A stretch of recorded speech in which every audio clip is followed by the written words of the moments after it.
മഹാരാഷ്ട്രയിലെ നാസിക്കിൽ TCSലെ ചില ജീവനക്കാർ സഹപ്രവർത്തകരെ മതം മാറാൻ പ്രേരിപ്പിച്ച സംഭവത്തിൽ പ്രത്യേകം കേസെടുത്തു. ലൈംഗിക പീഡന കേസിന് പുറമെയാണ് സംഘടിത മതമാറ്റത്തിന് ശ്രമം നടന്നതെന്ന പരാതി. സ്റ്റോറിയിലുള്ളതൊന്നും ഇല്ല. കേരള സ്റ്റോറി ചുമ്മാ പറയണം. ഇവിടെ ആരും വായിലേക്ക് ബീഫൊന്നും കുത്തി കയറ്റാറില്ല എന്ന് പറഞ്ഞു നടക്കുന്ന ആൾക്കാർ ഈ നാസിക്കിലെ TCSൽ നടന്ന ഒരു സ്കാൻഡലിനെ പറ്റിയിട്ട് മിണ്ടുന്നില്ല.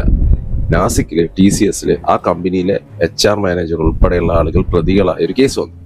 എന്താന്ന് വെച്ചാൽ അവിടെ വരുന്ന സാമ്പത്തികം കുറവുള്ള ഹിന്ദു യുവതികളെ ചൂഷണം ചെയ്യുക. റംസാൻ സമയത്ത് വ്രതം അനുഷ്ഠിക്കുന്നത് വീട്ടുകാരുടെ ശ്രദ്ധയിൽപ്പെട്ടതോടെയാണ് സംഭവങ്ങളുടെ തുടക്കം. തുടർന്ന് നടത്തിയ അന്വേഷണത്തിൽ മേലുദ്യോഗസ്ഥനായ വ്യക്തി യുവതിക്ക് വിവാഹ വാഗ്ദാനം നൽകിയെന്നും മുസ്ലിം മതത്തിലേക്ക് മാറാൻ പ്രേരിപ്പിച്ചെന്നും കണ്ടെത്തി. ഇയാൾ വിവാഹിതനാണെന്ന് അറിഞ്ഞതോടെ പെൺകുട്ടിയുടെ മാതാപിതാക്കൾ പോലീസിൽ പരാതി നൽകി. ഷാഫി ഷെയ്ഖ്, ആസിഫ് അൻസാരി, തൗസിഫ് അത്തർ, ഷാരുഖ് ഖുറേഷി, റാസ മേമൻ, ഡാനിഷ് ഷെയ്ഖ്, അശ്വിനി ചൈനാനി എന്നിവരാണ് അറസ്റ്റിലായത്. ഇതിൽ ഇരകളായ യുവതികളെ നിർബന്ധിച്ച് നിസ്കരിക്കാൻ പ്രേരിപ്പിക്കുക, അവരെ ബീഫ് തീറ്റിക്കുക, അതുപോലെ തന്നെ അവരെ സെക്ഷലി എക്സ്പ്ലോയിറ്റ് ചെയ്യുക, ആ വീഡിയോസ് കാണിച്ച് അവരെ മതം മാറ്റം ചെയ്യുക. ഇതായിരുന്നു ആക്ച്വലി ഈ പറഞ്ഞ പ്രതികൾ ചെയ്തുകൊണ്ടിരുന്നത്.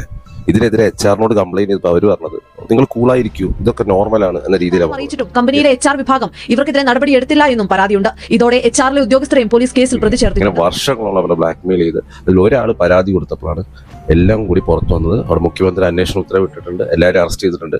ഒരു റിദ ഖാൻ എന്ന് പറയുന്ന മെയിൻ HR ഇപ്പോൾ ഒളിവിലാണ്. ആരും ഒന്നും മിണ്ടുന്നില്ല, മതേതരൊന്നും മിണ്ടുന്നില്ല, സകല തീവ്രവാദികളെ ന്യായീകരിക്കുന്ന സുഡാപ്പി പോലൊന്നും മിണ്ടുന്നില്ല. മിണ്ടാതിരിക്കുക. നീ നാളെ കുറച്ച് വർഷം കഴിഞ്ഞ് ഇതൊരു സിനിമയായി വരുമ്പം അപ്പോഴും നമ്മൾ പറയും ഇത് പ്രൊപ്പഗണ്ടയാണ്. ഇതാണ് ഈ രസം. സത്യസന്ധമായ കാര്യങ്ങൾ പറയുമ്പോൾ അതിനെ പ്രൊപ്പഗണ്ട എന്ന് പറയണം.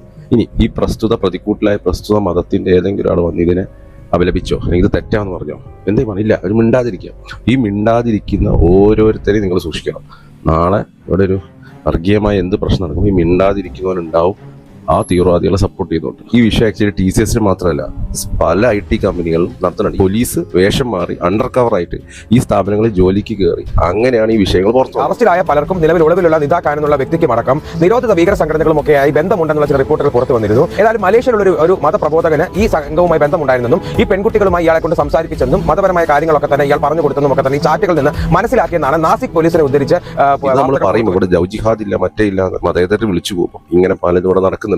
ഇതിനെ സിനിമയിലും പലതിനും കാണിക്കും, അയ്യോ പ്രൊപ്പഗണ്ട എന്ന് പറഞ്ഞു പോകും. ഇപ്പം കേന്ദ്ര ഏജൻസികൾ ഇത് ഏറ്റെടുത്തിട്ടുണ്ട്. 8 ആള് 9 പരാതികളാണ് കൊടുത്തിരിക്കുന്നത്. ഇനി ഭാവിയിൽ പല ഇപ്പൊ തന്നെ സോഷ്യൽ മീഡിയയിൽ പല IT കമ്പനികളും ഇത് നടക്കുന്നുണ്ട് എന്ന് പലരും കോൾ ഔട്ട് ചെയ്തിട്ടുണ്ട്. അപ്പോൾ നമുക്ക് നോക്കാം എങ്ങനെയാണ്.